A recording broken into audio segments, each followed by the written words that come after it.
What do you think? You know, Zephyr.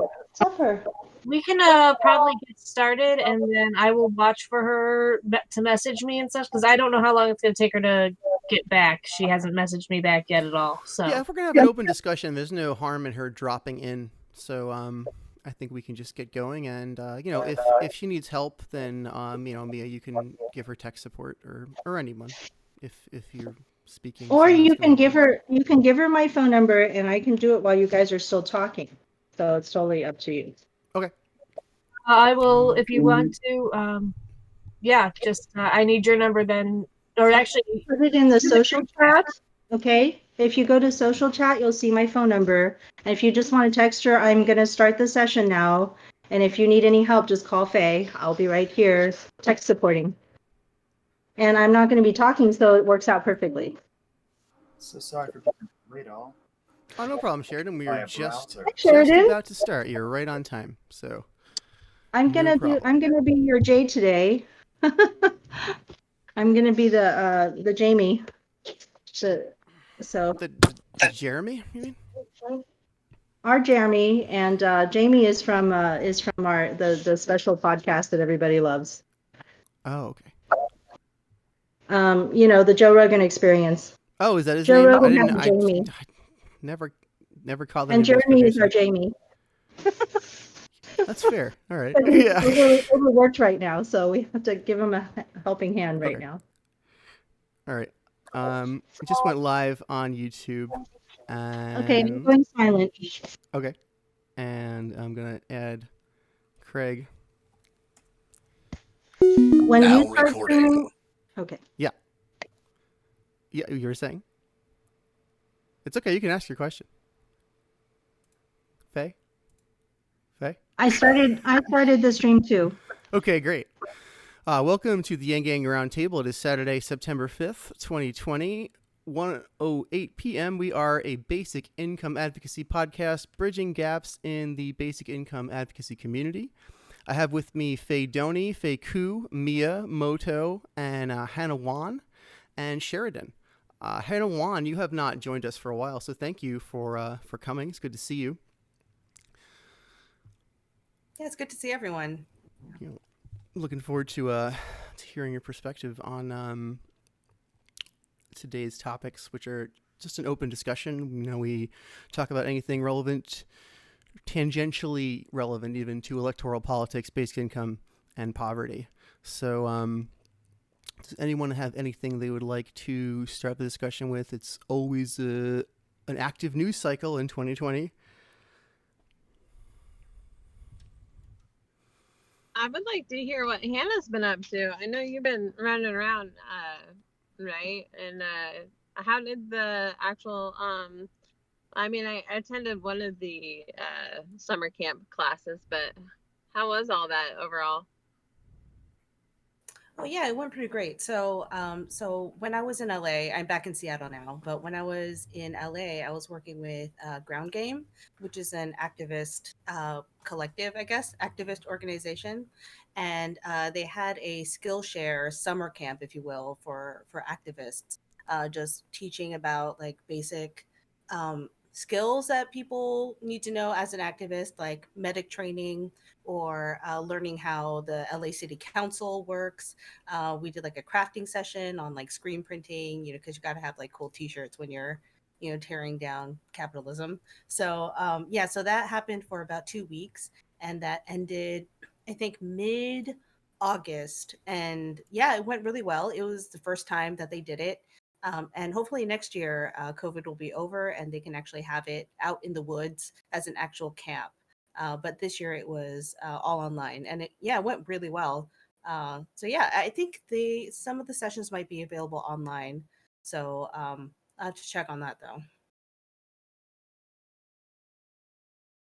I think it's really cool that they even did that. I know it was kind of difficult finding a park because for the rest of you guys, I attended the shirt making thing because I happened to be in LA. But yeah, I think that's such a beautiful idea that it doesn't have to be a summer thing. I think, you know, that it was fun, and there was a lot of connection with people that, you know, you might not have met otherwise. Right. Yeah. Actually, the park thing was pretty funny because the people who were running that session, they just picked a park. And so we all gathered there. And as you're like coming in from the parking lot, there was this huge like sign, like those light up reader boards saying like park is closed, please go home. But maybe like 300 feet into the park, there were like these tennis courts. And people were playing tennis there and they were like renting out rackets. And so it's like, okay, maybe it's not closed. And so the group of us just kind of sat on the lawn somewhere. And then a ranger, a park ranger comes around and says, hey, the park is closed. You need to get out of here. And like, wait, what about those fancy ass people playing tennis over there? And they're like, oh, that's like privately run or something. So if you want to come bring your racket, then you can hang out. So it's like, what is this? So yeah, so we had to like move to another park like 500 feet away, which was apparently over city lines. So it was like a different park system. So yeah, that was really bizarre. But yeah, bureaucracy, awesome. And Karen made it. Hi, Karen. Karen, can you hear Hello. me? Hi, I welcome. can hear. Welcome to the show, Karen. Thank you for joining us. I'm so glad to be here. So you know the whole premise. We talk about basic income, and we bridge communication gaps in the basic income advocacy community, which is surprisingly broad and dynamic. We just keep finding out. So, would you like to introduce yourself? Yes, my name is Karen Patrick, and I am starting a podcast called the Caregivers Podcast about caregivers and the basic income. That's a kind of a missing story, and I think it's the best way possible to support caregivers is a basic income because it's like a 24/7 on-call kind of job. It doesn't fit into a box that easily. Yeah, absolutely. Well, we're very glad to have you. Thank you. Glad to be here. Glad to learn. So where were we?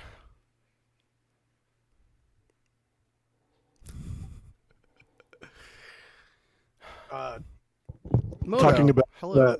where were we? Oh, I was just saying. Anna was talking about the park she went to with the tennis politics. Thank you. There we go. I was pretty much done with that story. I was just complaining about how I don't know, the government seems to be okay with rich people doing their rich people activities, but closing down free parks for the public. So That tracks completely. Yeah, that's America today. That's the kind of secret goal of privatizing things, is that it limits what people can engage in them and who and when.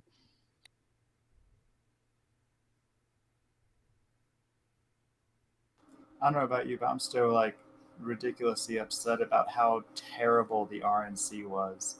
Well, what did you expect out of the RNC that you didn't get? Like, how I high mean- can your expectations have been for the RNC? Now framing the question like that, I expected the RNC to be bad. Okay. It was especially bad that they weren't even trying to coalesce as a party looking for a new leader. They were like doubling down on this terrible decision. And it was just really grotesque because on the doubling down, they just blatantly lied on everything. It was, I think, best described by John Oliver, a abject refusal of objective reality. What were some of the things that stood out for you? I actually avoided both the conventions this year, but the number one thing that really, really bothered me with both conventions was their platforms. I was actually hoping for the DNC to, in the light of this pandemic, in light of millions of people being kicked off of health insurance, would bring Medicare for All into the party's platform like most of Democrats were voting for with Bernie. I mean, that's his whole shtick is no more paying for a medicine, the state is covering it. And And especially in this pandemic, when everyone needs that, the DNC just totally left it off their new platform and just went all for the neoliberal democratic policies we were all expecting, but nothing that we actually want, especially for basic income. Because let's be honest, Medicare for all is basic income for health.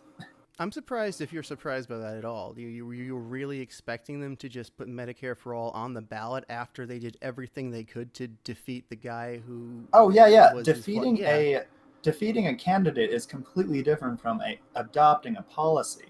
Even Andrew Yang was saying if he got the number one contender to pick up basic income, to pick up his freedom dividend, he would have considered it a very successful campaign, and he would have won in his mind.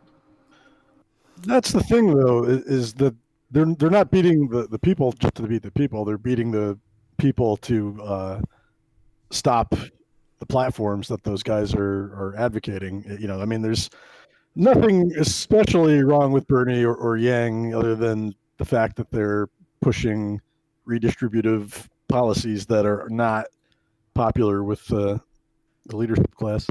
Well, what I'm saying is, if the DNC had even brought more public option up as its main focus instead of just completely focusing on the health insurance market and expanding that, that's pretty much a Republican talking point. And moving on to the Republican Party, this convention, they had no platform. Their platform was copy-paste 2016 and support Trump more. That was the entire platform. I mean, at least the Democrats had some new 2020 flavor to account for the pandemic. Did they?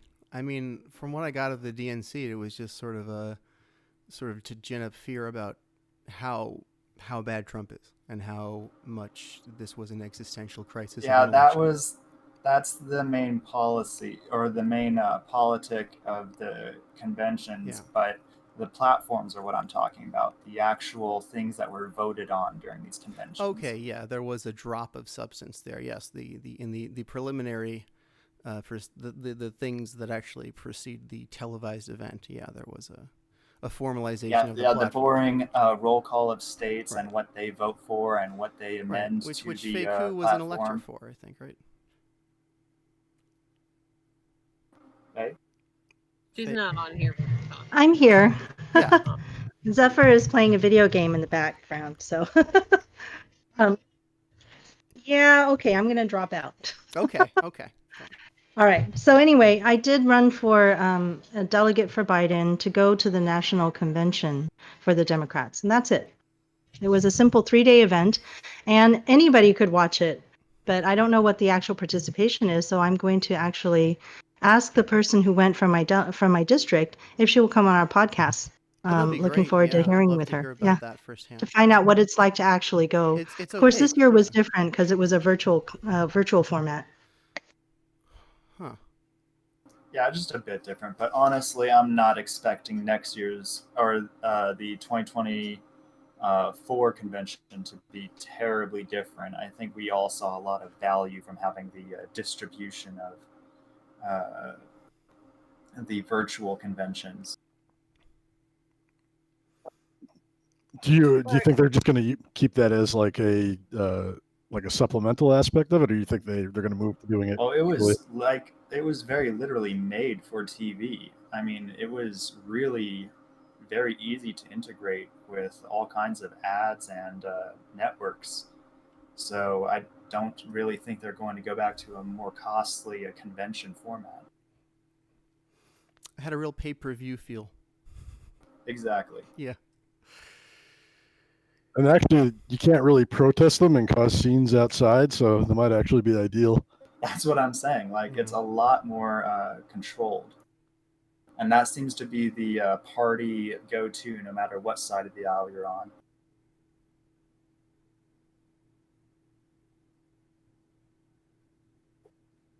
Yeah, it's really interesting. But just like going back to the strategy of, I guess, the platform of the Democratic Party, they are clearly going on like Biden is less bad than Trump.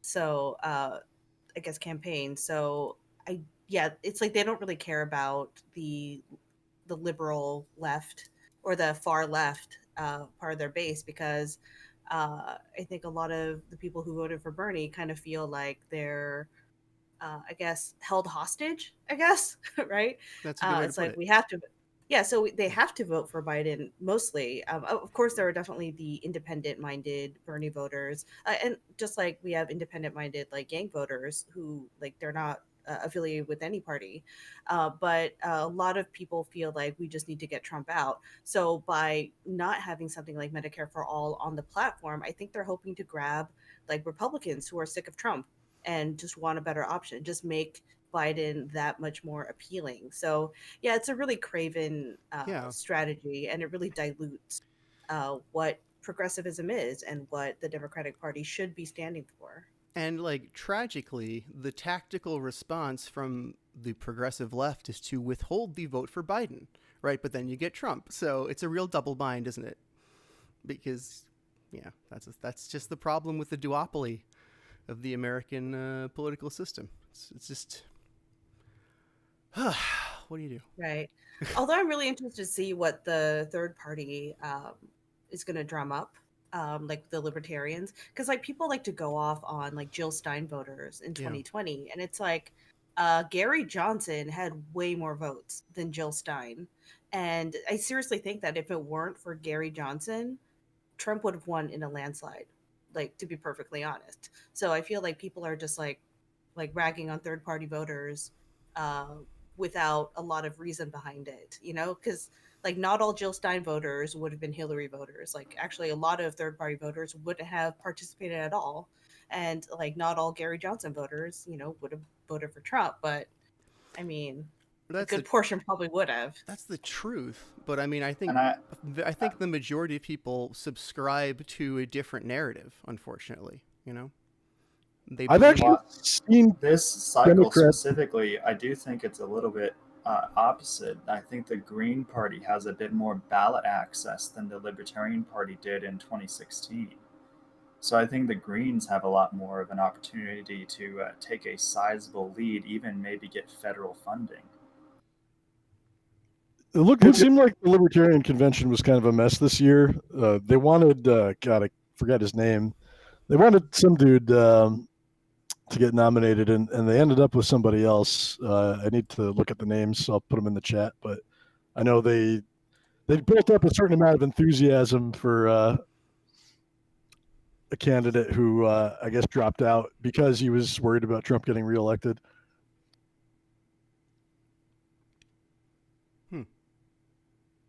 I hadn't heard about that before. Really hadn't heard about that before. Yeah, I'll drop it in the chat. But yeah, thank you. Anything you can put in the chat on that would be useful. We'll go in the document that's created at the end of the episode. For what it's worth, I voted Green in 2016. So did I. I voted Green in 2000. And then I felt punished, and I was like, "Oh, this was my mistake." But now, I realized I should not have felt punished, and that was the mistake. And I will vote Green again for the first time in 20 years this election. So, that's my plan. I'm also going to be going Green this cycle. Last cycle I was Libertarian because that was really the only option I saw if we wanted to have any kind of economic freedom or more personal freedom. I am going to be voting for Biden for a very specific reason. I've discussed that reason before. The whole I need to feed my kids thing and the food stamps that Trump would be very happy to have eliminated for 750,000 families who are similar to mine. So, yeah, I want my kid to be able to eat, so that's why I'm voting Biden. Yeah, I think 2016, I made like a lot more aggressive arguments for people like withholding their votes and whatnot. I think this year, I'm just like people do whatever. I don't have any like real hope for any good change to come out of this election. But I think if you see your interests reflected in any candidate, you should absolutely vote for them. That's about the best way to put it. You have to have, like, everybody should be okay with what other people choose to vote for because everybody has their individual reasons. However, that doesn't mean it's not okay to discuss politely with each other what those individual reasons are and to make a passionate case about it, just not a negative case towards the other person. No assumptions made about the other person's being because they picked one or the other.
Yeah, I understand that argument. It really doesn't apply to my situation because the need I have is specifically to be able to feed my kid, which means that specifically I need to vote for the one who is addressing my need and not threatening to remove my need. So I have to make that choice. I can't make a choice personally that would deny food to my child or any other child. And that's just where my line gets drawn, you know? I know how Trump is about the food stamps. I know what happens if he wins and COVID is somehow swept under the rug in the next 4 years. It's 4 years we have to deal with him. COVID could end up being passed over, and we could end up with even more people put out on the streets with no food, no way of dealing with it. And I can't. Yeah. What makes you believe Biden won't cut food stamps? Because I don't believe that for one, it's not anything that any Democrat has proposed, and therefore he wouldn't get the opportunity to. Okay. He's going to go out of his way to make an executive order to cut people off of food stamps. All right. Well, Biden's not a lawmaker. Okay. Sorry, I didn't mean to cut you off. Go on. And I think that the Democratic platform would not tolerate that in general. I mean, there are enough progressives on the Democratic side and none on the Republican side to say, no, we're not going to let that happen and to put some pushback in. So, I have to go with the side that is the least likely to cause me specific harm, and particularly my child specific harm. Yeah, I understand, and I want to discuss this with the gravity it is due. It is a serious physical health, life or death situation. But also, I mean, food stamps haven't been cut by Republicans either, and to my knowledge, in a very long time. I'm not sure when the last time Republicans I did would cut not food be stamps. too surprised if Trump wins re-election. He would, in a heartbeat, do sweeping budget reforms. But let me tell you, Sheridan, there's a powerful grocery store lobby, there's a powerful food lobby that gets a lot of money from food stamps, and they have some clout in the Republican Party, I believe. So I think that may also come into play. Same with chambers of commerce as well, but you can still get a lot more value out of increasing the demand and devaluing the dollar than increasing the inflation by putting more dollars out. And that's really painful, but businesses are really well aware of that. So This for Sheridan, sure, but I- just to clarify, to put a bullet on it, you think that Trump would cut food stamps if reelected? Do you think this would happen? Oh, without a doubt. Okay. He's going to make sweeping changes to enshrine himself. You saw that ad on the Times sheet with him running off into Trump 10,000 years or whatever. Like, he is not in any way rational right now. He is going to try to enshrine the presidency, even getting rid of term limits. I would believe that he would try to do that. Like, he is a fascist. Already working on. Like, he was trying to do that, then COVID hit. It's not like some pipe dream. It's not something I made up. First, he wanted to send everybody on food stamps boxes of food, so they didn't even get to pick the food they had. Yeah, and that's Then when they communism. told him no, when they told him no, he started on with this plan to kick 750,000 plus families off of food stamps. That's not a joke. That's not some story. That is a plan he had, an active plan. But the ironic thing is that the majority of people on food stamps or receiving welfare benefits are his base, like poor, white, working class people. So I feel like there's going to be like a huge pushback from his constituents or from people in districts who are Republican, because once they see their benefits going down, they're going to fight back. They're going to fight for like their benefits. So like, yes, ideologically speaking, absolutely, he would want to cut welfare and food stamps.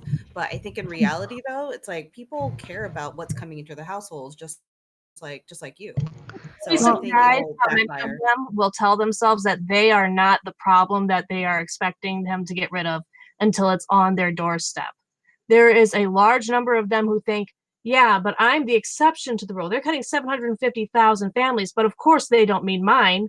And the subtext there is often, I'm white. Well, and also, I just wanted to say, because I live in East Texas in this rural area, that a lot of people do not receive food stamps, or they receive such a small amount, they don't think that it's important to the people who are getting a lot more. They feel like people who are working and still not receiving welfare are the ones that need more help. And there's actually a lot of people who are just barely making it, and they don't get any food stamps. And so it's almost like, so they feel like they're still paying taxes and they're paying all of their money to people who are not themselves. It's very weird. Yeah, about only 1/3 of the people who qualified for food stamps are on food stamps anyways. And that means that 2/3 of the people are going with less than they deserve and are probably facing food scarcity already. Yeah, it's weird because I live in a district I feel like always votes against themselves, because we do use a lot of benefits. We have, I think 70% of our children are like reduced fee lunches, or, like a special free lunch type of thing. So that just tells you how many families are really in. But, they'll still vote against services for themselves because they think that church is going to do a better job, or, we just help ourselves. There's this abiding narrative that we have to do it's your responsibility to help yourself because the government is not going to do it. And if they do, they'll take it out of your pocket. That's kind of the function of the culture war, is to kind of like obfuscate all this stuff. It's not true. I think it's just a story that has been told over and over. And I think there is something that keeps people going when they think that they're doing it themselves. So there's some value to this, but even if it's not true, if it's not a true story. I'm curious how Karen's opinion might weigh in on this for caretakers. Like, do you recognize a lot of people are on food stamps as caretakers, or? Oh, yeah.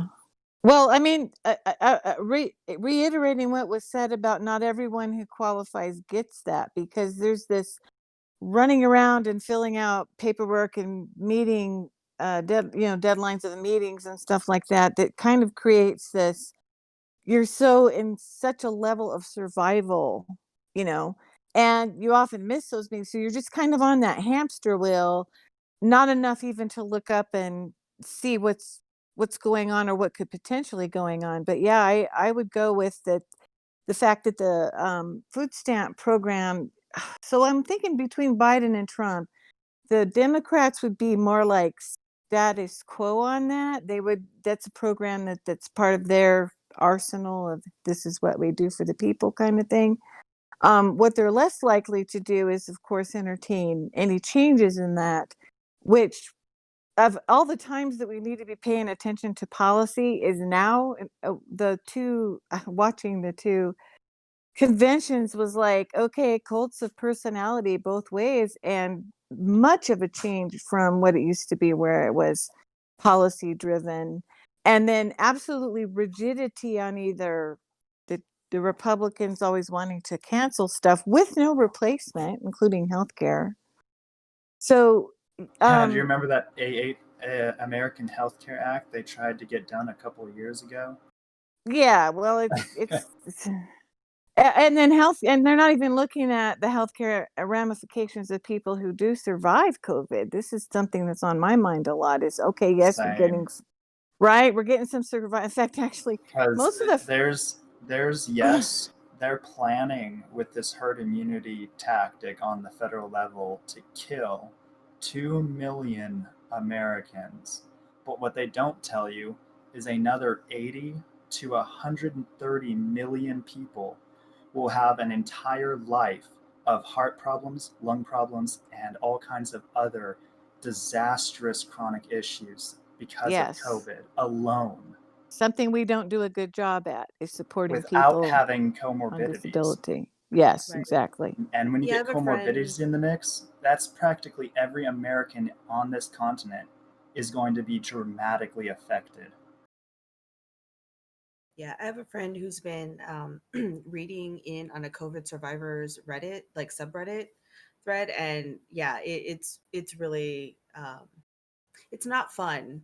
So just because you don't die from COVID doesn't mean that you're not going to have like serious lifelong implications from having it. So yeah, people just aren't taking this as seriously, and our leaders aren't, treating us like human beings who need to be taken care of. I mean, just because you don't die doesn't mean that everything else is fine. So yeah, it's really bizarre. Been how it's been. It's been how it's been for quite some time. In the first episode, I talked in the introductory episode, I talked about when they were fast tracking my daughter who was born with multiple disabilities. She was supposed to be fast tracked to get Social Security, and it wasn't happening. I went into the office and they found her file on top of a filing cabinet with a plant on top of it. I mean, there's such a lackadaisical already for people that were trying to get their cases approved, and then you throw this on top of it and it's pretty much disastrous.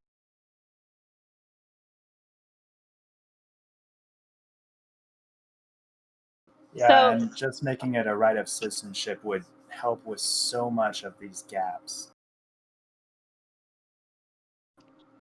but like the thing is, this is continuously reoccurring. Like, and the fact that we can't turn to our politicians for help anymore, it's frightening, right? So there almost has to be this additional party that helps do the work and does it right with actual like proper incentives even, like we just don't have any of that, right? it, but who can get that kind of funding, I think a lot of it boils down to funding, right? That's why most of these things fail. I mean, budget priorities probably. So I mean, the money's there. It's just not being captured or funneled in to the correct like areas. Like it's mostly just going to corporations and tax breaks and benefits for rich people. This whole building that is downtown San Diego that Rich Ryle was trying to, well, he did get put under investigation.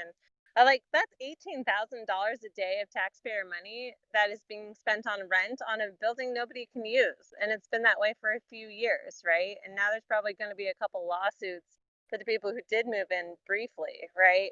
And so, like, But even so, that money is still being lost, and it's on something we're not even using. There's no way to easily get out of something like that, you know.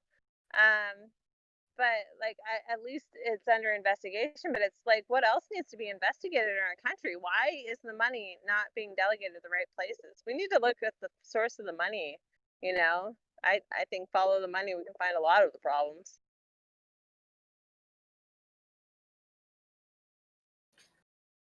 It's always a case of who benefits. Just follow the trail of if there's particular fund of money, who is benefiting from it.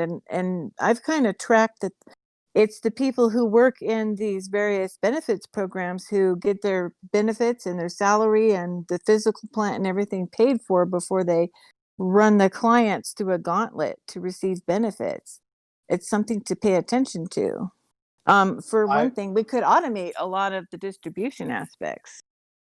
I, for one, have always thought that was weird that our welfare system, unemployment insurance specifically, pays many times, like I think 30 times more than unemployment insurance will ever actually pay out to anyone.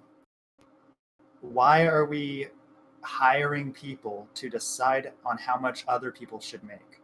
Why are we wasting so much money this way?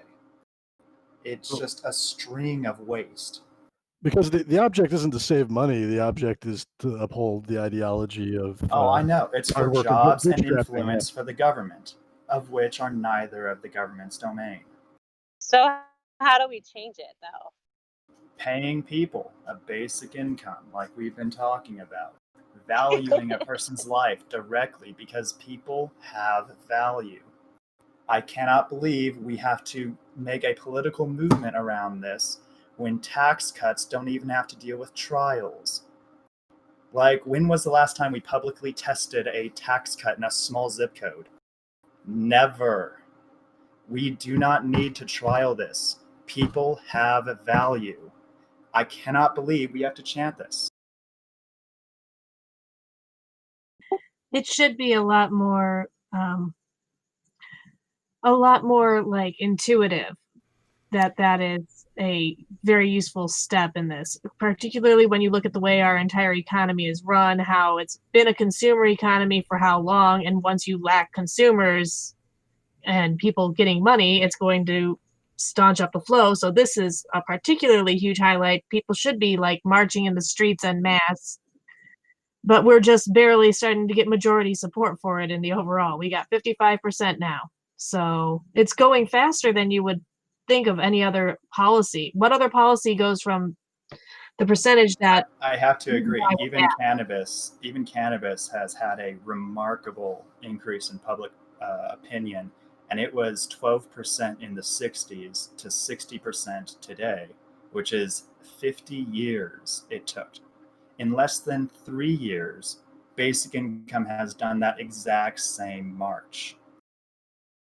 It's a pretty exponential rise to public popularity. So while I'm surprised people aren't marching in the streets already, when you look at the way it's progressing, it's a lot more promising than a lot of other issues because of how quickly it is catching fire. And if it's catching fire that quick, that must be because it is intrinsically, intuitively, obviously good. A lot of it is just the pandemic and having a really high unemployment rate. You probably couldn't have asked for a better object example. As bad as the pandemic has been for people, it definitely demonstrates where a UBI could help, even in ways that like jobs programs can't. You know what's kind of interesting though? So as I've been trying to work on my documentary, I've been infiltrating movie networks, right? Well, sort of like people who worked in the movie industry who probably call themselves has-beens, right? But what I'm learning is these people are losing all their money too. The people who had all the money in all these industries are now unemployed and struggling to figure it out because they've been in a system that's helps cushion them this whole time, right?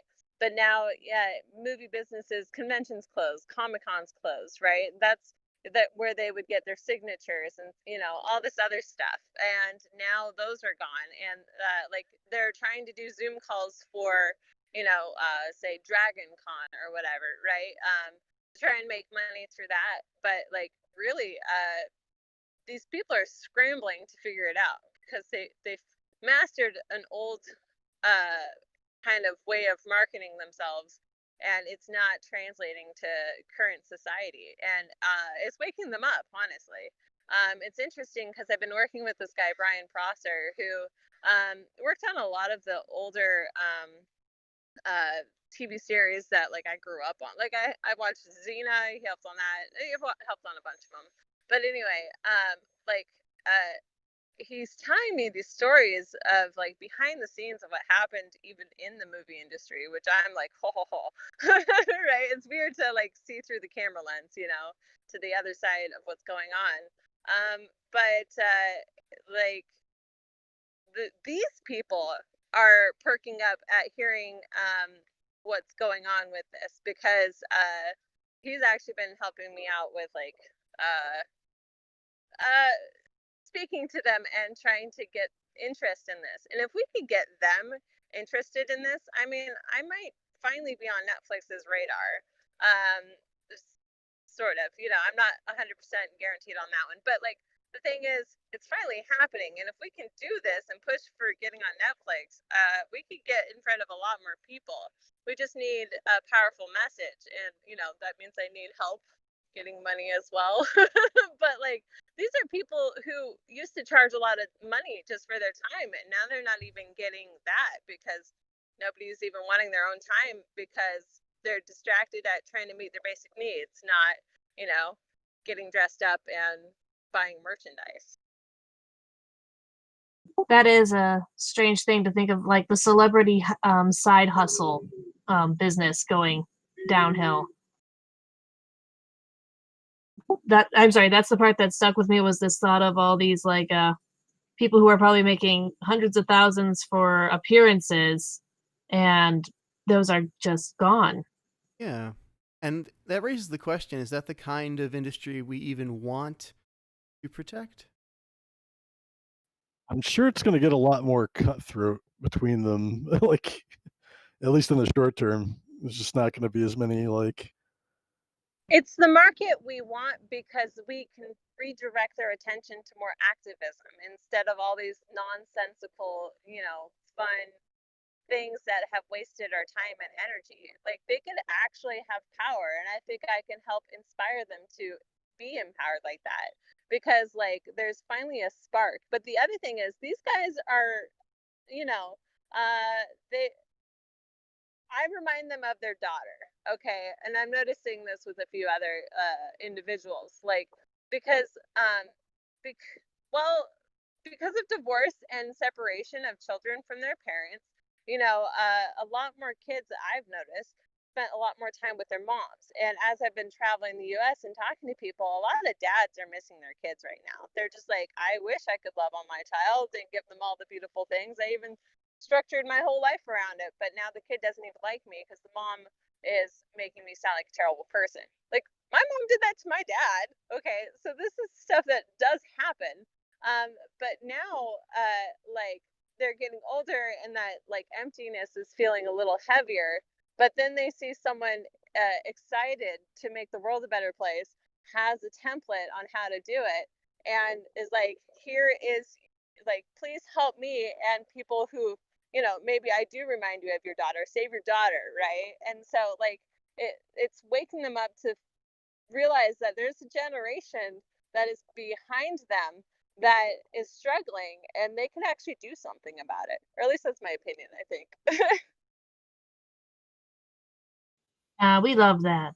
I like that. I love that energy that you bring to everything. Like that you're out there, like making sure that people are having face-to-face conversations about this kind of thing with somebody who has talked to a lot of different people and has a lot of different perspectives. I suppose that's why you chose to go nomadic for a while, huh? It definitely helps me. But it means I'm also sampling from different states. Some states you're like, wow, how is this even like the way you treat your children is horrific, right? And but that's like just, you go to the South and it's not so great there, right? Or at least that was my experience. Though North Carolina, they're all sweethearts over there, at least the ones I met. But South Carolina was different.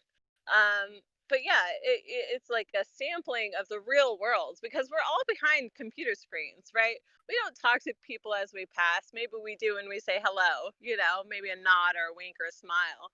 But like we aren't really genuinely connecting with other people. But when you're nomadic, you're waiting around, people notice you, they come up to you. Like my truck is a signal. Like it's very unique.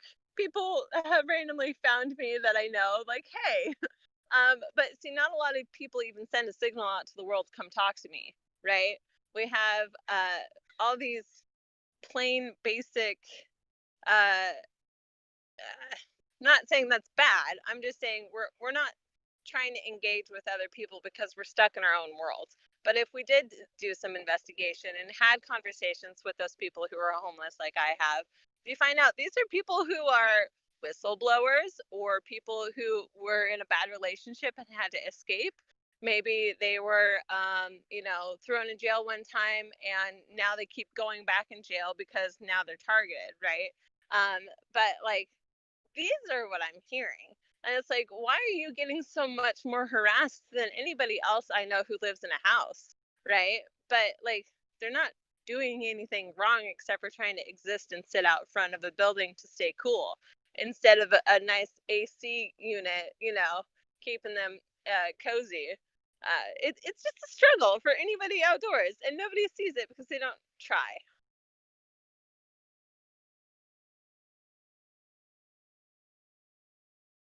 Thing I thought about a while back is that a lot of people are discovering that their job existed in the part of people's budget that was discretionary, and the entertainment industry especially is like if right now people are about their housing, their food, and whatever, medical care maybe. If you just set your base of your economy at existing, then that's a lot of people whose job falls outside that realm. They're waking up to the fact that we needed to make sure that most people's budget was not just at the baseline. And I was reading Martin Luther King's book, Where Do We Go From Here? And he was saying, if we do have a basic income, set it at the median, peg it at the median, not just barely at poverty level, because that is a lot of people's employment.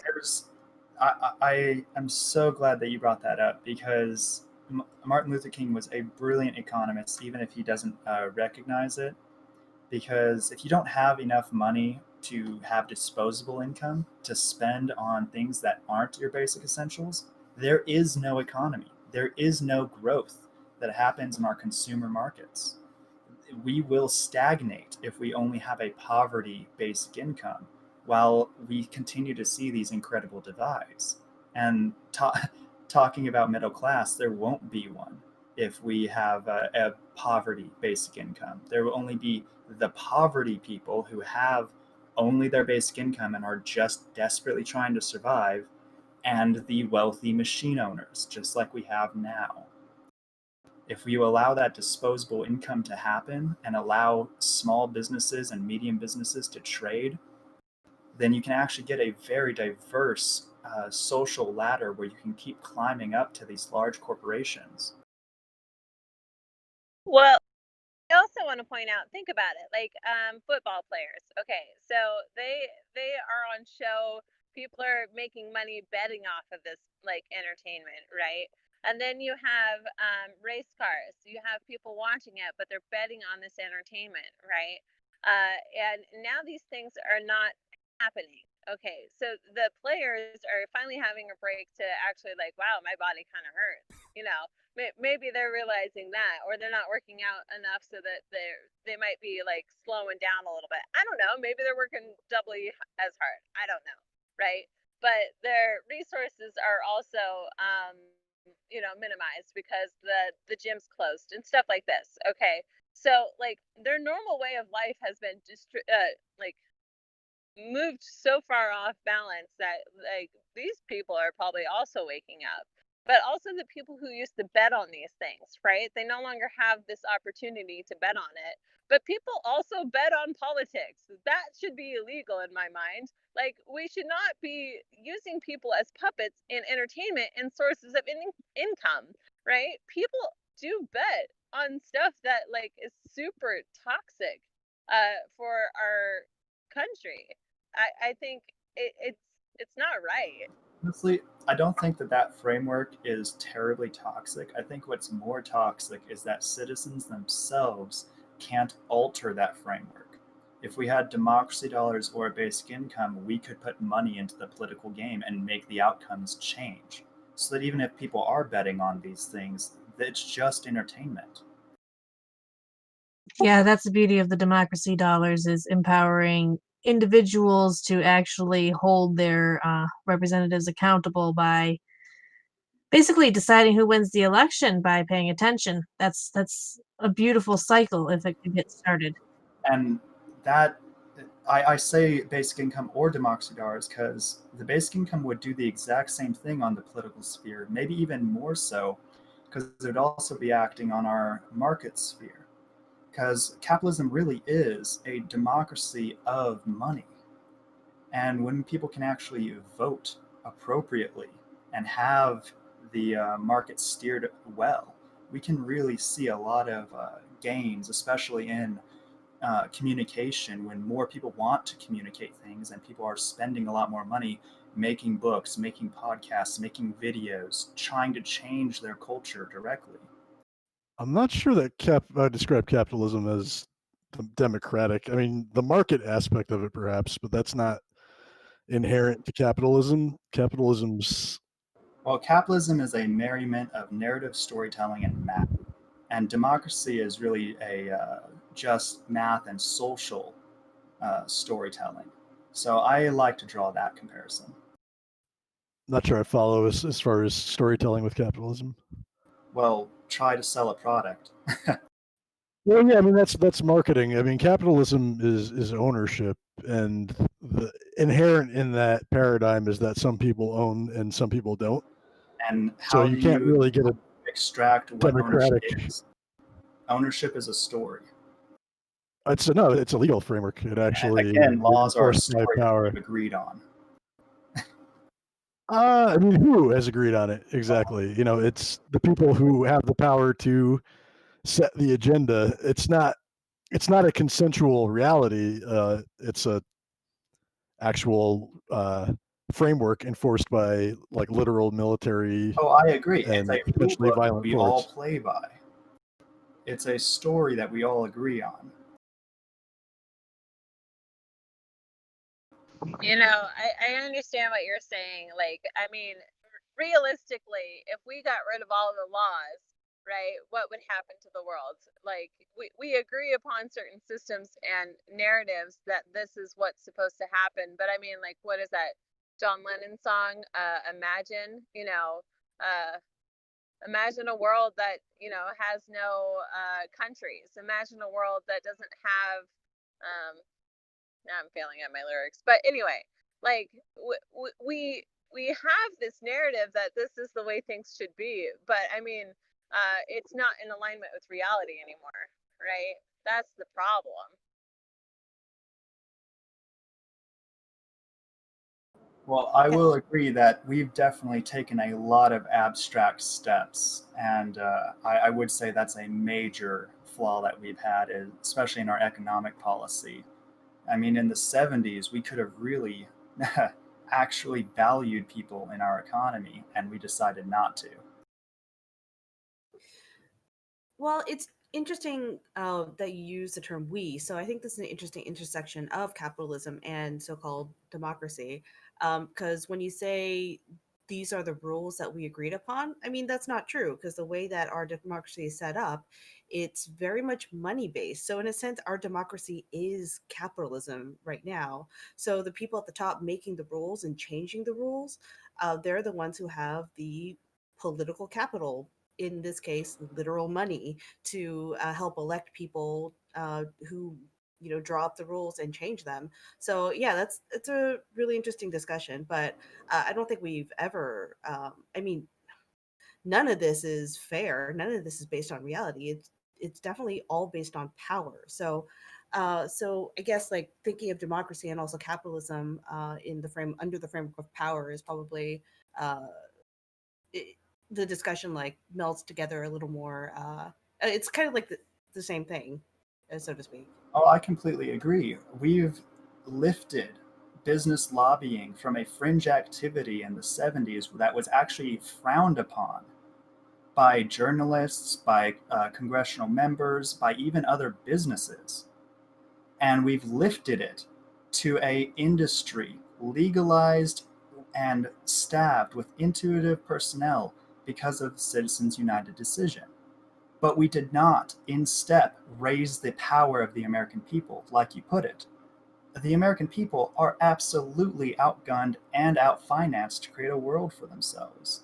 It's impossible in this current framework because they have no economic power to get lobbyists, to get the people who have to say the right things into that room. Capitalism used to be defined as an exchange, not so much a static thing, and that's the thing that's kind of weirding me out is that supply and demand, and then I don't even know what this thing is, capitalism, that's just supply side. If you forget the demand side and you keep incrementally increasing those, the winners and losers thing, what you really have, because since Reagan we probably haven't had people say it's capitalism. No, that this is something else. They used to call it voodoo capitalism back in the day. I mean, it's a form. It's a form of capitalism. Neoliberalism is probably more specifically what it is, as opposed to more of like a Keynesian type All of modern economists agree that the capitalism. mainstream capital model right now is welfare capitalism, where if a business cannot satisfactorily increase the quality of life for a citizen, the state has to create an unemployment insurance form that will be temporary and will allow that citizen to regain employment. But that clearly has a faltering that requires a job.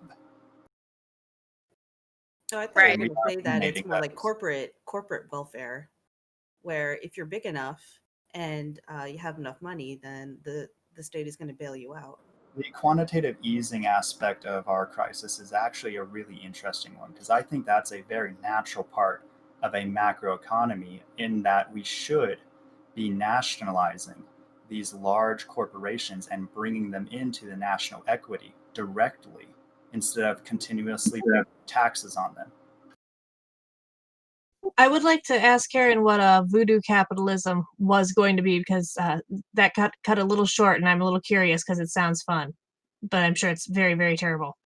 Voodoo capitalism is what in the Reagan era they were calling supply side economics. It was the kind of derision term of supply side economics back when Milton Friedman was talking about, and I actually got to see him speak. He was at my very, very conservative college chapel. He was speaking, and they were questioning, what if we continue to deregulate and to capitalize from the government side, what are you going to get? And of course they were saying you're going to get trickle down. I think personally, if we're going to do quantitative easing, do it as a trickle up situation, give it to the people and not at the top, because top heavy things tend to topple over. I love that your description of that, because it really is what we're seeing, especially in higher education. Through the student loan crisis, the colleges are literally stealing money from the government to put into financial instruments. And they're just doing some education as just a buy side instead of what their main job is. Shocked to find out how much of charitable donations is straight to universities as well. And I think we can agree that the return on investment in the university system is fraught with the fact that it's undercut by, you have these loans and you actually can't get ahead. How long will that system last under that regime? Right, and if you think about like some of these universities that have like billions of dollars in, I forget what's called, like a shit in a state. I don't know what it's called, but endowment. I guess that's what it is. Like these universities with these huge endowments, and they're still charging like tens of thousands, almost like $100,000 a year in tuition, and like some of these elite universities. And it's like, what are they doing with all that money? It's like, why do you you have the money to, let students go there for free for decades, and yet they're still charging all this money and like increasing like their overhead, and I'm just trying to maintain this prestige and still building up this endowment. It's ridiculous. Part of So, what happened with that actually was discussed. Oh, sorry, Moto, you go ahead. part of that is a sort of a competition crisis in colleges. Essentially, you have a certain number of colleges that are able to kind of maintain the reputation, like the Ivies, Stanford on the West Coast, but other colleges instead started to try to compete on like student amenities and actually like campus features. And what kind of happened then was you developed a larger administrative apparatus to manage campus development and campus infrastructure and uh, campus donations and whatnot. So you've gotten a lot of kind of supplementary, non-productive activities going on campuses that have bloated the budget in an effort to help campuses try to distinguish from each other when they're not necessarily in the job market, helping people to pay off their loans and Right. And beyond the wasteful speaking of loans, I investments. mean, a lot of that bloat comes from the availability of federal dollars for student loans. So it's like once people can just borrow a bunch of money, then it's kind of like the universities are creating ways to inflate their overhead, like just Well, like you were saying. actually, Economics Explained did a really great video recently talking about the luxury goods markets and how some luxury goods are actually viewed as an appreciable asset. And this kind of goes along with the narrative storytelling that I was discussing about earlier. The reason you keep paying these high prices for college and the reason there's no real competition is because of the narrative story. We all believe college should be expensive, difficult to get into, and there should only be a few colleges because we apparently don't have enough teachers. We don't have enough educated people in this country to educate other people, which is really ridiculous. especially now that we are learning that we can do the same thing from home. We have Zoom calls and we're doing it with children too. But even other countries, we can just put that education on a TV. They're just being greedy, right? Like they just want the money. And we can learn so much from just YouTube now because people themselves, without a greedy intention, have created high quality content because they just want it to exist in the world. The idea of school, I think, is dying, or at least the way we've maybe thought of it before, right? We should have different styles of school, but not what we have today because it's obviously not working, and most of the admins are getting the money anyway. Well, I did attend a really quality institution, UC Berkeley, and the University of California at Berkeley is composed of not just classrooms, but a lot of really interesting facilities that, depending on what your major is, you may never actually see the inside of. So they have the jet propulsion labs are close. They have the Explorer. They have Misery, which is up in the hill. Some sort of space or exploration, I don't know. They have all kinds of animal behavioral labs. Unless you were a biologist that was interested in zoology, you wouldn't go there.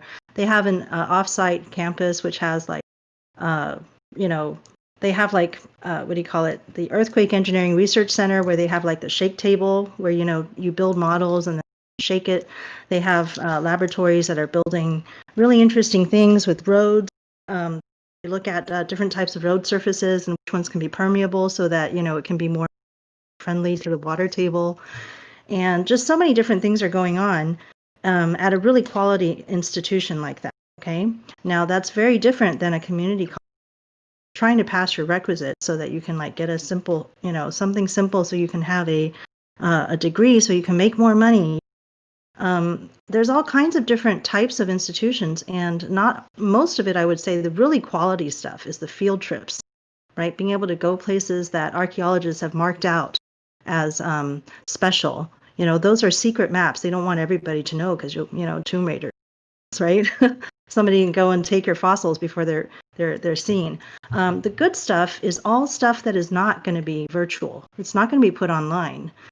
They had like a facility where you plant whatever you want, and when you're gone from the greenhouse, okay, while you're busy doing other classes and things like that, taking care of somebody is in charge of the greenhouse, watering all your plants and making sure that it grows. Come back, you just study its morphology.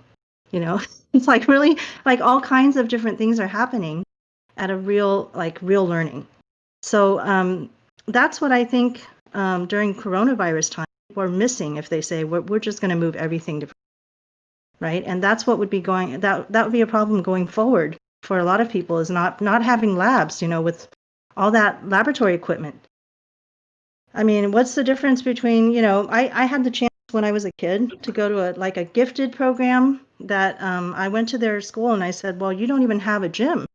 You have to do all of your gym, you have to do all your PE outside.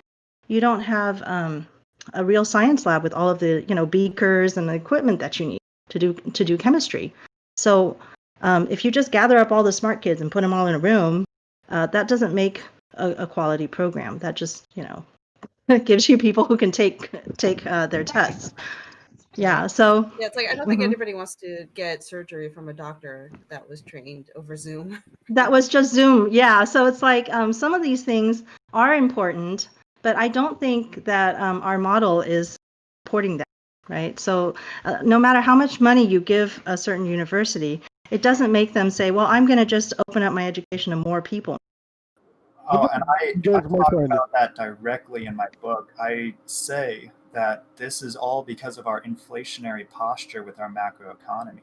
It makes speculation into financial instruments like this more profitable than making new campuses or expanding education to low-income people, because speculation is more profitable than production when you are inflating everything, including the money. One thing you guys might be interested in, I just posted a link to it in the chat, is U.S. education value versus vulnerability study that was done recently, and kind of about how the coronavirus.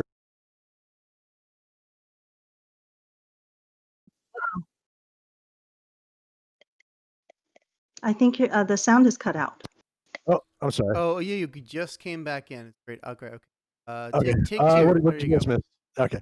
I posted a link to a study that was done on colleges in terms of their viability during coronavirus and whether they're likely to thrive or possibly be in danger of shutting down for good. There's some interesting information in there. I haven't gone through it completely, but you can kind of see certain trends developing for like the types of colleges that are likely to survive versus the ones that may not weather the storm. And sort of tangential to what Faye was talking about, I think. But no, it's I'm just thinking that yes, universities have a lot of money. Some of them, like the one I went to, is just a public university, so they're doing what they can with public style funds. But some private schools do have a huge foundation, and they are funded for all kinds of stuff that a regular student wouldn't be able to get at their community or at a some other type of institution. So, but what is going to make them want to allow more people to join their institution and make it, create that larger table rather than, continuing to, I guess I wasn't. Yeah, limit. The deflationary posture is what's going to create that, because instead of these colleges dumping money into investments, hoping that those specific investments gain value, they will be seeing that all their investments are constantly losing value, and they have to instead drum up new value by having new students bring in new cash and give it to them. Well, I know, for example, I think Harvard University has a policy that if your father or if your brother or some other family member went to Harvard, right, then you are more likely to get in. They literally have policies that perpetuate the system. So if you get in, then you provide some sort of foundation, and then then your children are more likely to get in, and they're allowed to do that because they're private. And Yeah, and so private what like what is it that's gonna get them to do what they should? the big issue is the government has to recognize its job in supporting the society. Private companies are going to be dickish, elitist cunts. There's no way around that. They are private, rich assholes. The government has to provide public colleges that actually continue to expand.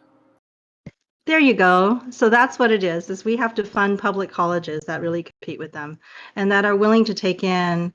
Only the public sector is going to be willing to, keep expanding education until more and more people have access to it. Will. I think the private sector has plenty of good entrepreneurs who want to innovate on what education can be. Well, what's interesting in that the spreadsheet I posted, it's actually overall public institutions look like they're going to be in better shape than some of the private ones.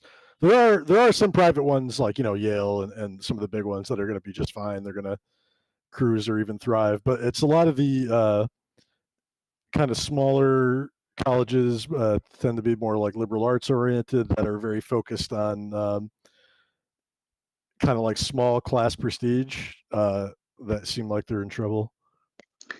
So the reason I talk about the public versus the private is because in Taiwan they have a system where public education, the public schools, tend to be possibly free, I think, either free or much cheaper, right?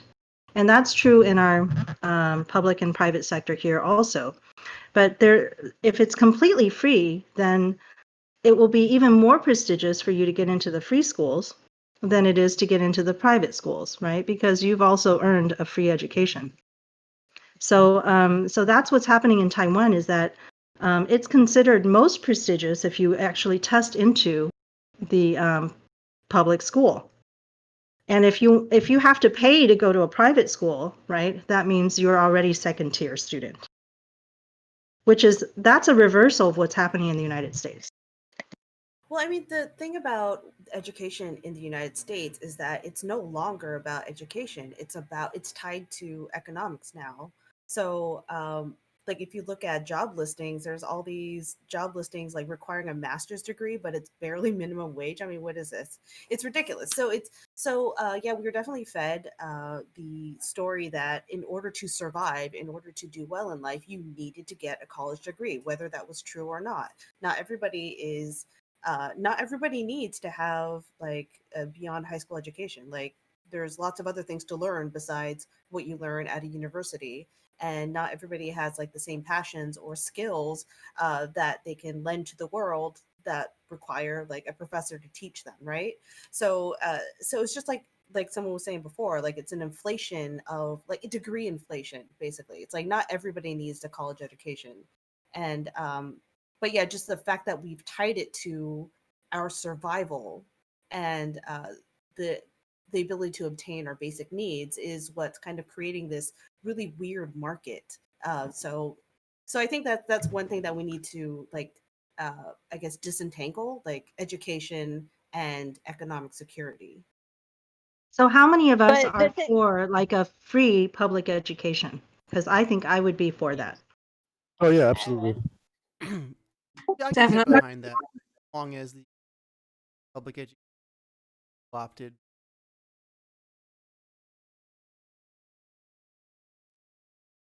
Something So I think the market would be changed pretty drastically by the existence of free public schools and everybody understanding that if you test into this school, that means that you've done well, rather than I test into Harvard or I get my father pays for big enough in Harvard or something.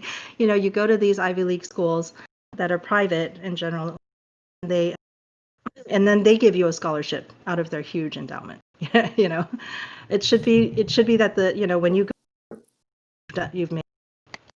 Right, but what's the benefit of having that achievement? So why do we care about prestigiousness if not for like the economic value that it brings? So yeah, that's all I'm saying. It's like It's people who want to true. get an education should get an education for education's sake and what they want to do with it, as opposed to like having it be a requirement, a cultural requirement to get Yeah. Can we access also to your bring up Google is economic some actually options. facts? leading the way in this trend. I think we mentioned Wait, in sure, we missed yesterday's the first part where you podcast. said who's leading the way in this trend?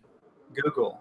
Google is leading the way in this trend because they're offering their own Google University online classes to train all the same information, and it's radically cheaper.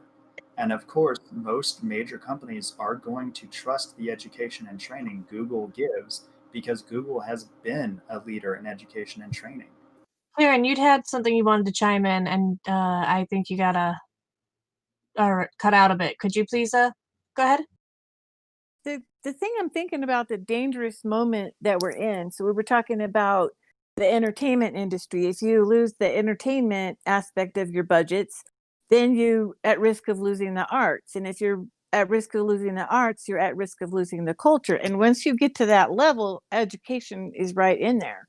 Is that as long as we continue the bifurcation, very, very rich and very, very poor trend, unless we have some kind of acknowledgement that these things are important and we can afford them because we're not just trying to live at a subsistence level. This is the dangerous moment that I think we're in. I don't think it's fully dawned on everybody how deep the change in our economy is right now and how difficult it's going to be to climb back out again. And so yeah, I'm definitely for a free education. We can do so much more. Like a lot of things we learn at the collegiate level is kind of just basic information. When I was doing to become an insurance person, I just did my own studying and took the test. Just the test part I paid for. Why couldn't we have our education go that way as well? Well, let's also point out the fact that automation is coming swiftly for a lot of jobs, okay? And some of these jobs have had a lot of education behind them. Like Andrew Yang always talked about the eye doctor, right? That technology can see shades of gray in the eye much more than an experienced doctor or something like that, right? Um, and like so all the work and time that doctor has put in is all removed by technology, but he now has how much in debt because he went into that field. And so you create this gamble effect of like what's going to be automated away next, and instead these people who also had all the money are now out of jobs too, and they're like okay, now what, right? So if they can evolve and have a system that makes it easy to evolve into something new, that would be great. But the system's not really set up to save those people, right? And they're just going to keep on grabbing at whatever work is available that other people, now maybe the market's flooded with all these doctors out of work, right? But you could do that with any job that had a lot of education that got automated away.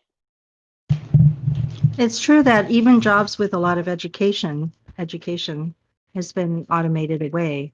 The real problem that we have in our society, as Hannah pointed out, is that we are artificially requiring people to have all of these degrees, right? And it's not just degrees, it's like professional certifications to do all kinds of stuff. And mainly, I think the reason is because we've so highly regulated all kinds of industries that you didn't have all of those regulations before, that it really takes somebody with almost a college degree, right, who can at least read and write and express themselves very or look at numbers and understand them in order to meet all of these regulations. So you might be in the past, you might just run a farm, it's no problem, or you might run a construction business. But now, in order to become a construction, contractor, you have to go through all of these tests, right? And then you have to be certified, and perhaps 1 out of 10 contractors can really do this. A lot of People that, who would have been able to do that maybe 50 years ago can no longer do it, or they moved from one state to another and they can't do it anymore. So I remember a lot Andrew of Yang that had a policy to combat these issues that are happening. society. Specifically, Go what ahead. Andrew Yang had on his policies was to lower the amount of zoning regulations. All the other industries and their regulations are standards that we continue to raise. And the reason we continue to raise them is because of legal insurance. To be able to reclaim something because of someone died of food poisoning or your entire crop was lost to a fire requires that we have all these standards in place to assure that when we give this value back essentially from the state, it is an appropriate value to what was lost. We have a standard. And the licensing for contractors comes out of that quite a bit because contractors have to be licensed and bonded in the city, state, and county that has authority over that jurisdiction. While reducing the zoning regulations would help in reducing a lot of these costs, the costs are really embedded because of our legal structure. So I'm actually interested in bringing our conversation down to the level of K through 12. Slowly we should be, besides college, right? We need to put more focus onto the children before they, get into that college age or decide, college path, or I go on the working path, or I go on the path of, go into the military and give myself over to service and hope that, I come out with a degree or something that's useful in life. There's all these different paths that we're about to take when we, reach adulthood. And prior to that, all we've been given is sit at a desk type of education, which they're just, we would just move it virtually right now to coronavirus. I think that the things that have been cut from schools are all the important things that, should have been the field trips, should have been the, a garden, not as decades of failing educational policy as well because of concerns over individual and child safety. We should let children get hurt. They heal faster than adults. And the way they can do that is through learning dangerous jobs like woodworking, craftsmanship, or trades like plumbing or electrical work. And it used to be a problem that we thought people were getting into these dangerous trades too young, and so now children are not allowed to do any of these jobs, right? I'm all for restricting children from working. Child labor is bad, but I agree we should train them so that they at least have an understanding of what physical, real world work looks like, and so that they can understand what they should be doing in life. Yeah, I kind of agree with that because I feel like my life would be much improved if when I was a kid, my parents just gave me everything that was broken in my house and said, here, fix it, right? But that never happened. A lot of things that we should have been learning when we were kids, Well, we no longer do that. So when I was younger, my grandpa was the one who taught me all these things, right? And like, don't get me wrong, woodshop too, but like, it was like the time taken in order to train me when nobody was paying, right? That I got this kind of personalized mentorship in order to make the world, greener, like leave things better than when you found it, kind of thing. These little moments, but not everyone has those moments with their family because they're like broken apart or too broke to even spend the time, like we don't even have the interactions with our own family to learn these little life lessons as well. Or maybe they didn't learn a very good lesson when they're growing up because they were in poverty, or maybe their parents were gone, or trauma, whatever it is. But like, it's important, I think, to have those kind of things. And so that's why Faye, we have our caregiver person here with us today. It was really, really nice to meet you. Your name is Karen. What's your last name? Karen Patrick. I'm Karen Christine Patrick, and I'm really glad to be here and glad you're talking about education because I was a homeschooler, so I got opinions. Yes. So I'm an unschooler. So I'm also a homeschooler, I and homeschooler, yeah. Okay, so there you go.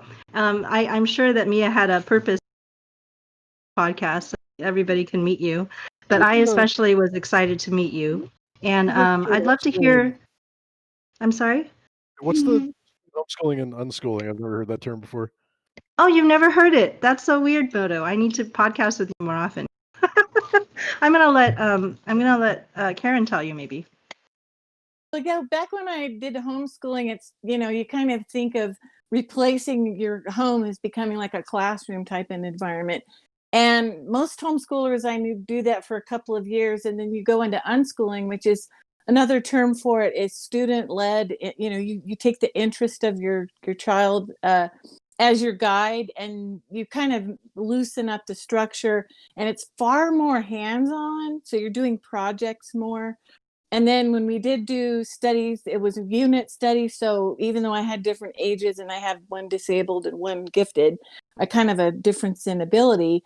We all kind of, would talk about ancient Egypt or, the American Revolution, all in a units type of study. But oftentimes you have so much more time for them to pursue their interest. And then the learning retention goes way up because they're excited about what they're learning. And then you try to tie the 3 R's in with those individual projects.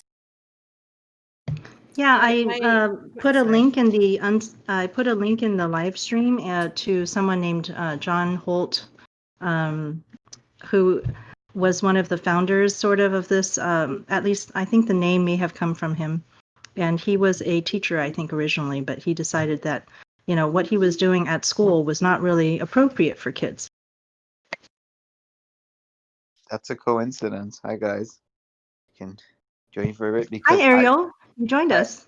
I did my research on unschooling too, and I actually gave a speech about it like my senior year of college about democratic schooling and Wow, do you still have that speech somewhere? Yeah, I just put it in the social chat. Wow. Yeah. Okay. Sometime we should. I would love to hear you read it out loud and actually do the speech for us. That would be awesome. Oh, for sure, for sure. There's actually something I did want to give Karen some time to talk about before we do wrap up. We've got about a half hour left, so since I have her here, Karen, would you mind explaining? You said that Joe Biden has a plan for caregivers that you're not like entirely all for. Would you mind explaining that and how that would work and what the issues you have with it are?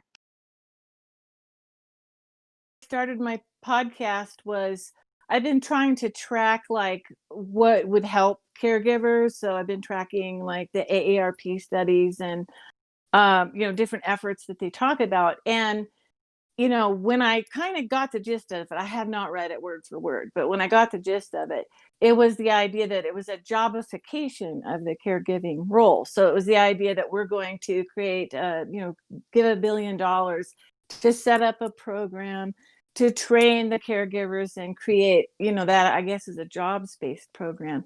And my problem with that is I'm looking at what caregivers are going through in this minute. And even though I'm in an advocacy role and not direct care, I try to get to sleep at night not thinking about what they're going through, because they are the first default caregiver healthcare workers, essential workers. And to think of, okay, I'm going to do something for caregivers, but it's how many years away? And if we don't break the deadlock in the Congress, it's never going to happen, kind of years away, as opposed to doing something for caregivers right now. And the right now, I cannot think of anything better than the basic income because it's just so immediate. Plus, if you're dealing with a one-on-one relationship of a caregiver to their loved one or friend, it's an immediate funding to help support the entire system that's going on there. So for instance, I talked about in my first episode, self-care. How do you do self-care if you're that financially strapped? I found myself taking whatever resources we had and apply it directly to just trying to survive, and there wasn't anything extra to pay for respite care. And I was just behind when they in Washington State got rid of a lot of respite care programs. And so I kind of missed that window.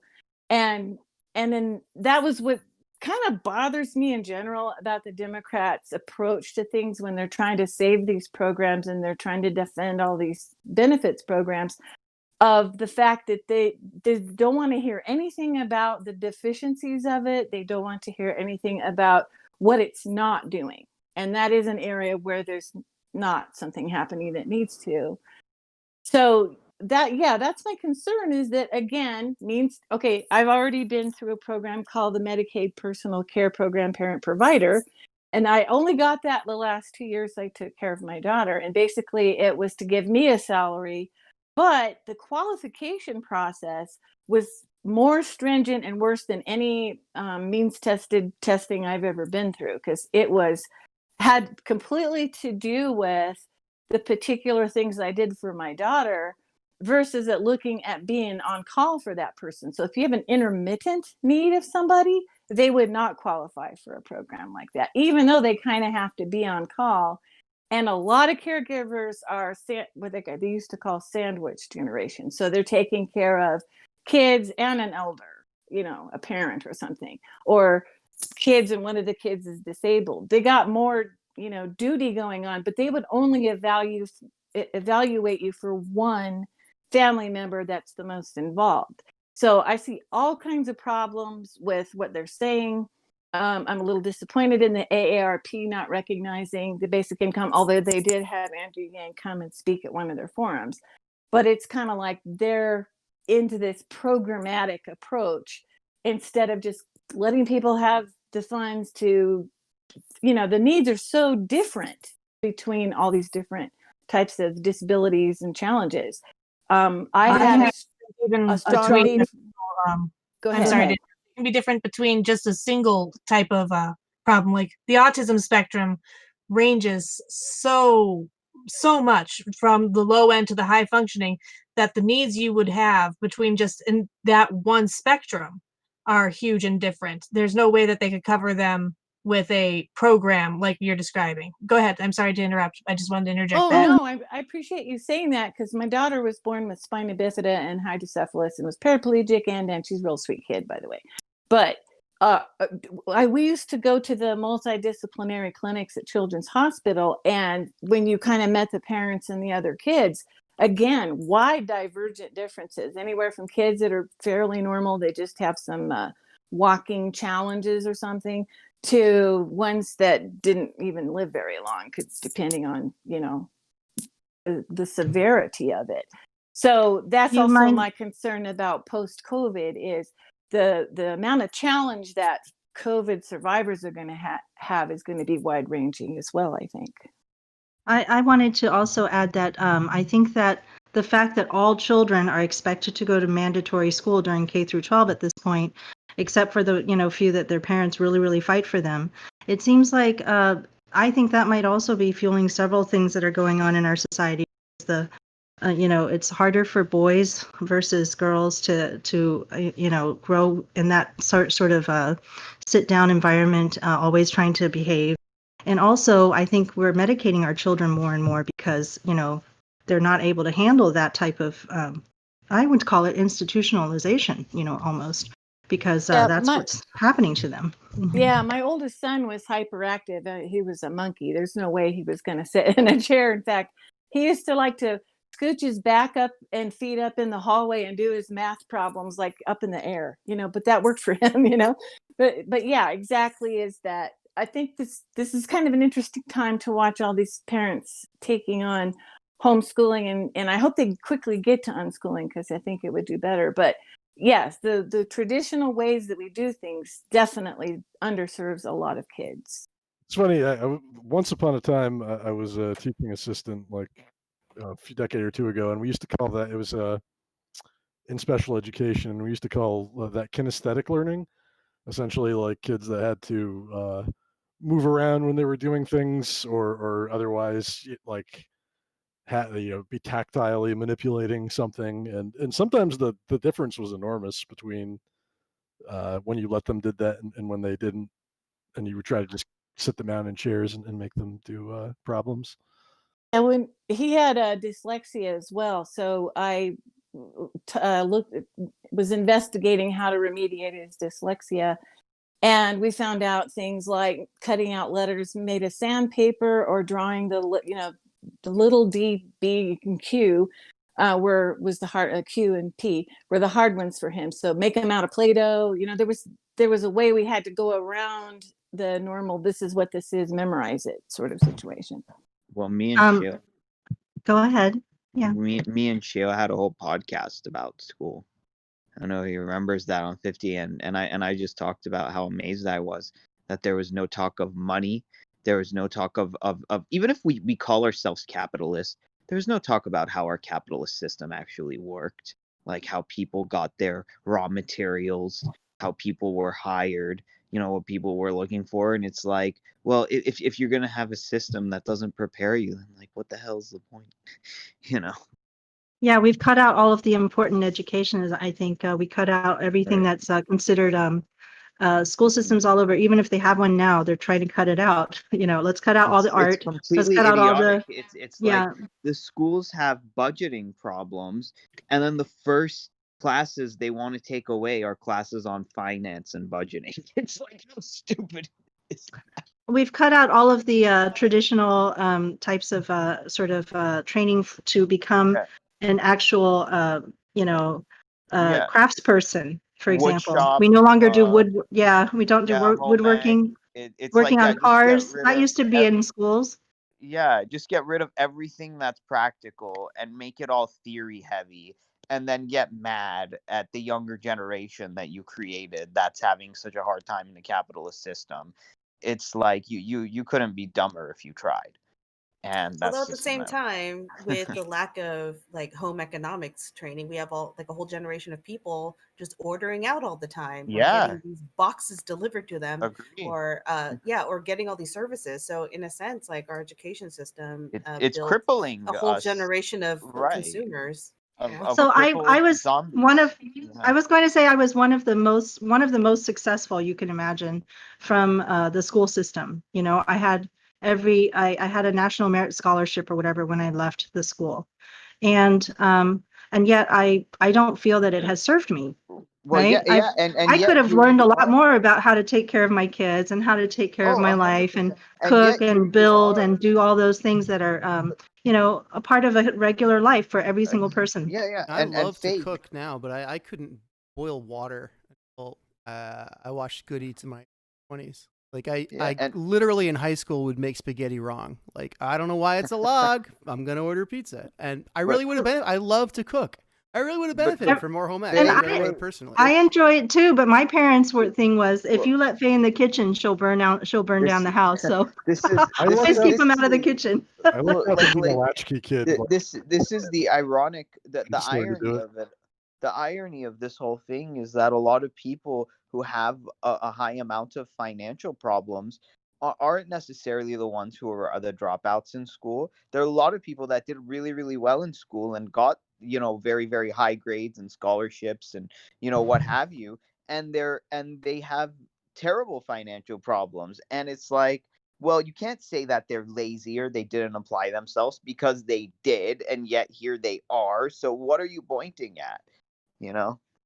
But how many generations of people do we really need to learn this? When I talk to people about unschooling, because I did it with my oldest child, who is now like 20 almost. I think he's 20 this year. So, already 14 years ago is when I started that process of trying to unschool. So I started talking to people about it. And most people's opinion was, well, that's just how things are now. I say, but only 2 generations ago, right? My grandparents were not literate. One of them might have been, the other one was definitely illiterate. And she made sure that my mom, went to college, so that she could have a different life. But then my mom's, that is not perfectly literate.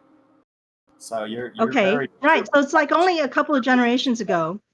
But I was like, when I talked to my mom, I'm like, well, so now I do much of the same things that my grandmother did, but my mom has no respect for her mother, and she has no respect for me, even though her mother raised her.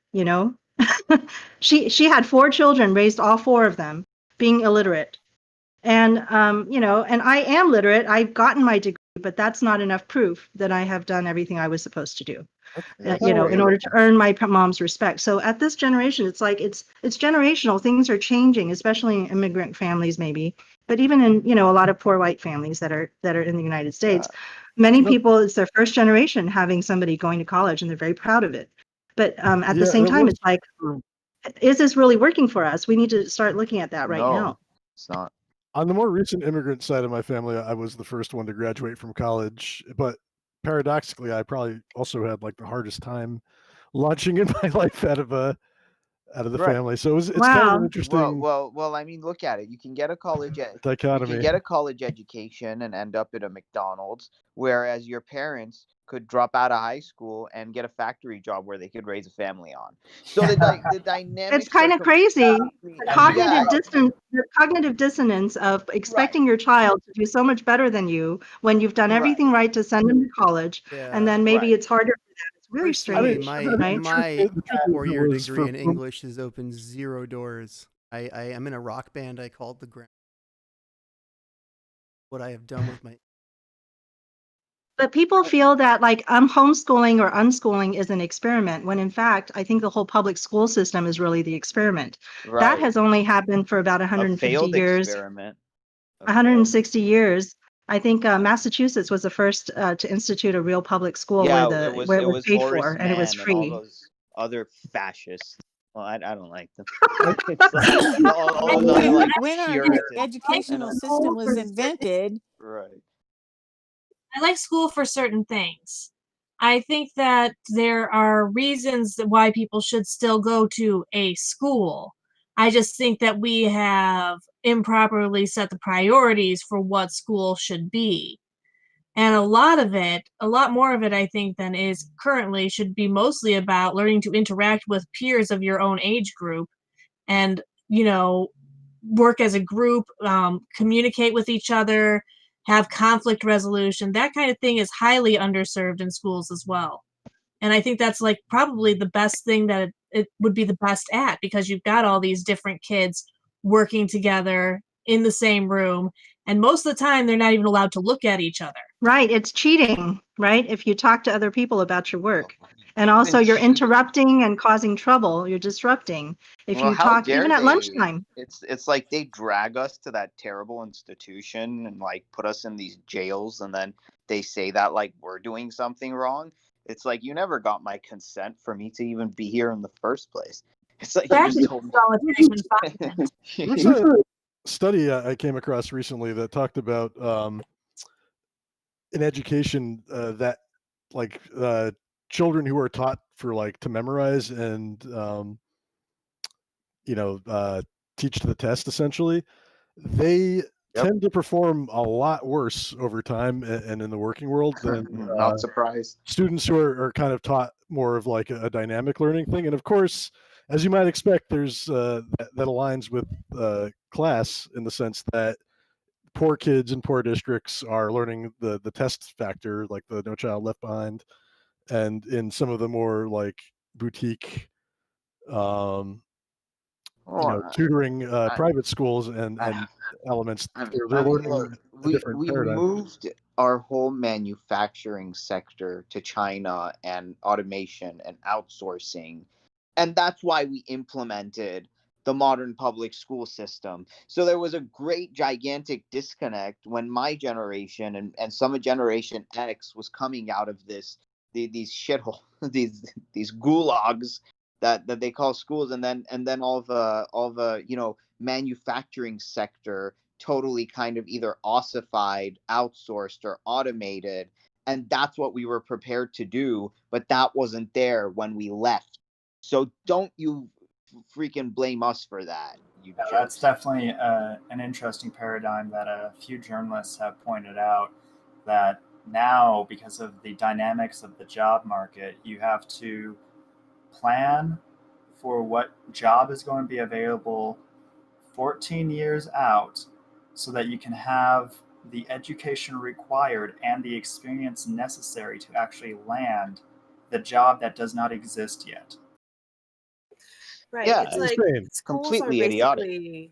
Schools are basically turning into like daycares with some programming, like just some programs tacked on, just like to keep the kids, I don't know, occupied during the day. So my spouse and his 3 brothers were all homeschooled.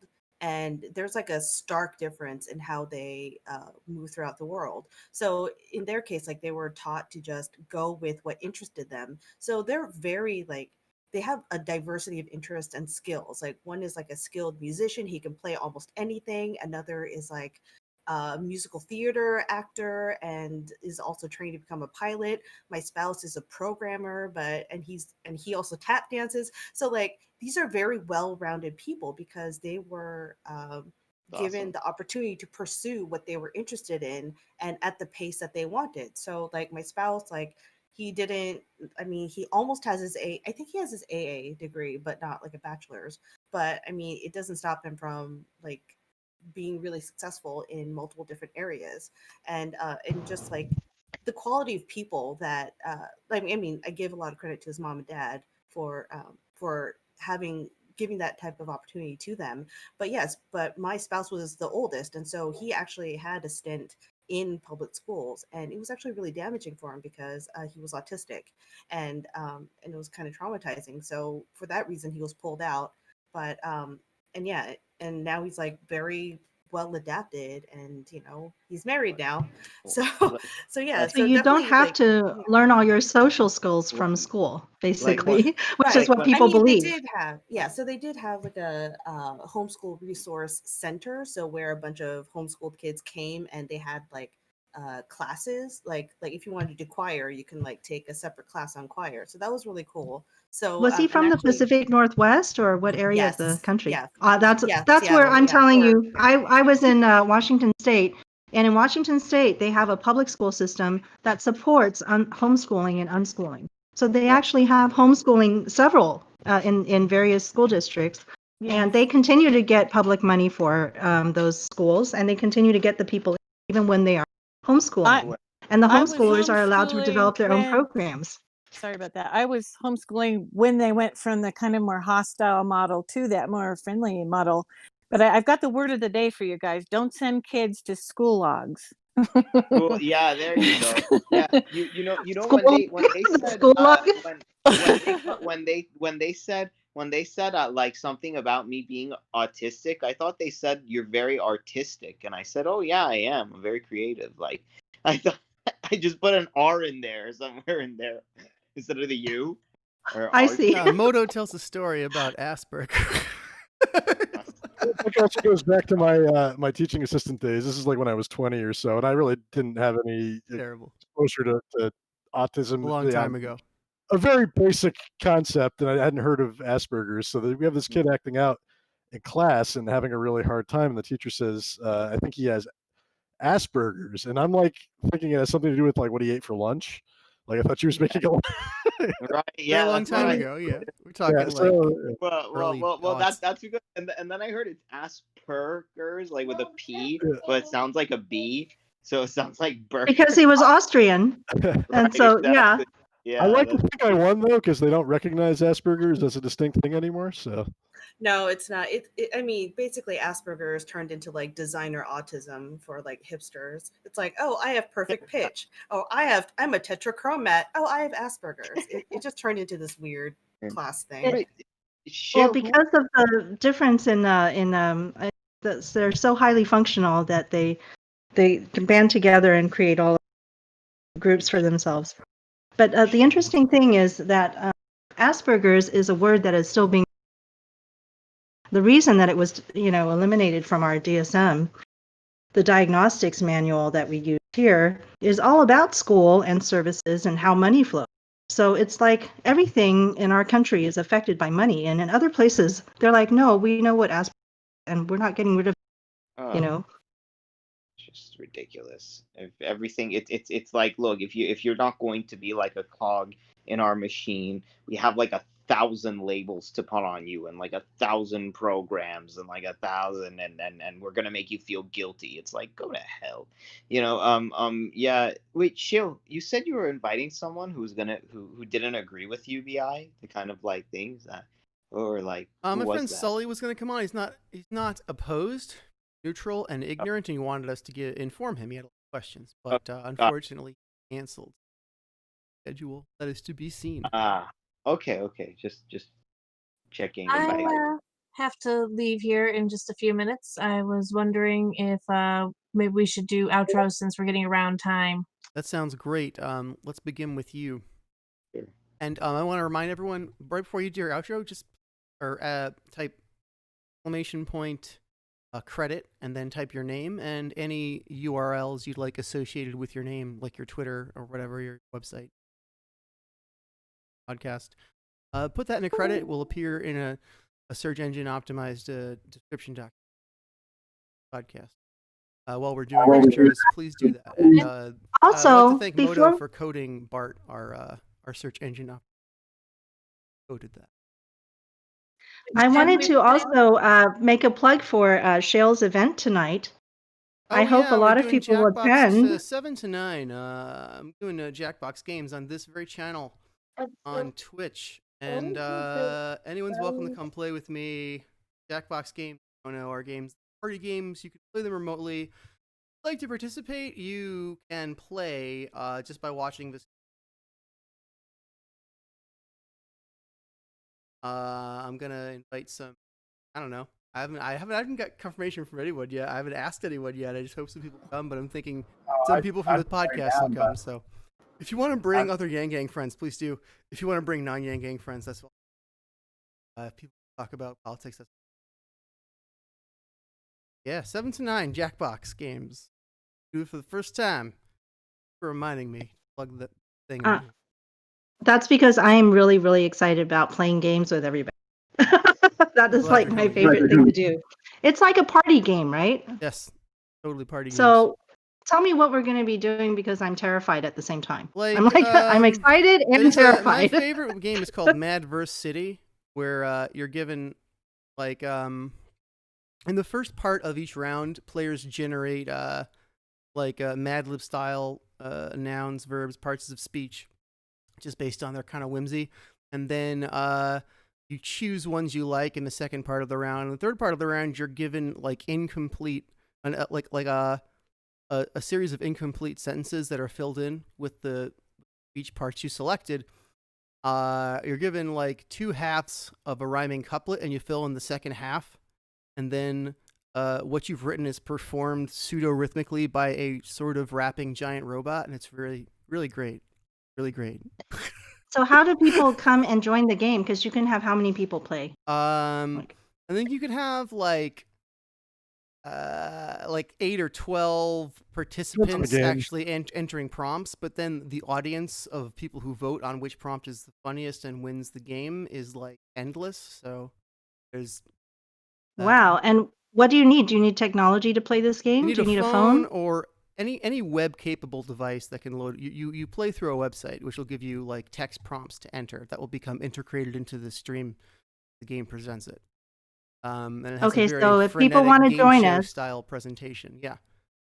If they want to join us, do they need to DM you or just show up tonight, or what do they do? Go and if they just go to the Twitch stream, between games there will be a lobby that will be open. Lobby, assuming there's space. I don't know if it feels. All right, thanks for explaining it to me specifically. Yeah, I'm glad I could Thank you very much. Everybody. And if anybody's got questions, I'm the Jackbox noob. All right, well, sorry for keeping you, Mia. You know, you have to get going, so let's let you do your outros. Okay, I think I did that right with the credit thing. I don't know for sure. Okay. You're good. It's looking good. You did a great job. All right. My name is Mia. I am a mother of 2, one on the autism spectrum and a UBI advocate. I do humanity hangs Tuesdays and Fridays, so I skipped this Friday because I was a little under the weather. But I'll be back on Tuesday. I'm at Mia Songbird on Twitter, MEA, and then Songbird as you would spell the word Songbird. I will see everybody next Saturday, and thank you for taking the time out to talk to me and for listening, and I really appreciate it. Bye. Thank you, Mia. Goodbye. All right, shall we? Can I help put a credit for our guest? Yes, anyone can do a credit for anyone. I'm going to do one for our guest. who is Karen. And what is your last name again, Karen? Patrick, like St. Patrick. Patrick. Yes. Okay. Thank you for Do, that. do you have like a Twitter or someplace that you would like people to find you? They want to Yes. talk to you? Yeah, the website with my 2 episodes right now of the podcast is the Care Worth podcast. What is care worth to society is sort of the saying there. And on Twitter, I'm at CareWorthCast. And I really appreciate you guys having me on. It was really fun, and it's fun to talk to like-minded folk. You're welcome. Yeah. Can you come more often? Yeah, pleasure having you. Hope to see you again. You're welcome anytime you'd like to come back. She gets that message. I'm gonna pass off now. She pissed off, it looks like. Just missed her. Hear my own. Anyway, yeah. So why don't we keep the outro Hannah? train? Are we Yeah. all? Hannah, do you want to go next? There we go. Thanks. Yeah, sure. My name is Hannah One. I am an activist and a citizen advocate from Seattle, Washington. I'm also the co-founder of the Testify for UBI project. You can find me on Twitter at @nowhannah1. Thanks for having me on. I am excited to maybe come on tomorrow with Heidi. Oh yeah, we'd love to have you on again. Thank you. It was always great Yeah. having you. Please come back. You're welcome to be.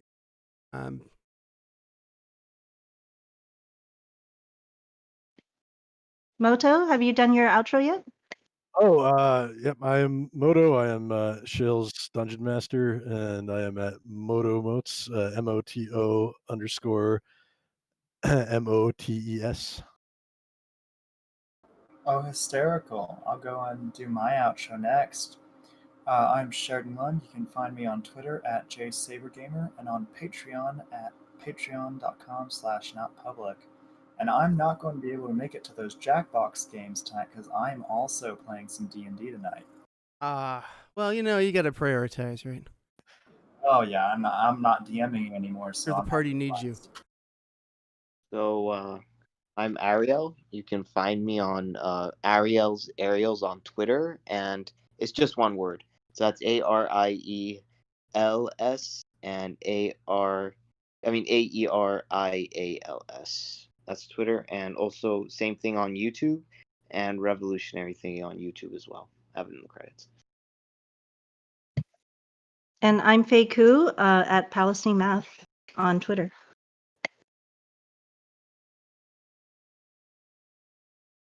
Just me left. Yep, I think am Shale Riley, SHAELRILEY on Twitter. Thank you so much for joining us. We'll be back tomorrow, 4 to 6, with another episode of the Roundtable. Heidi Briones will be joining us. And tonight, 7 to 9 Eastern, Jackbox Games, right on this Twitch channel. So you'll see you there. Take care. Be good to each other. Thank you.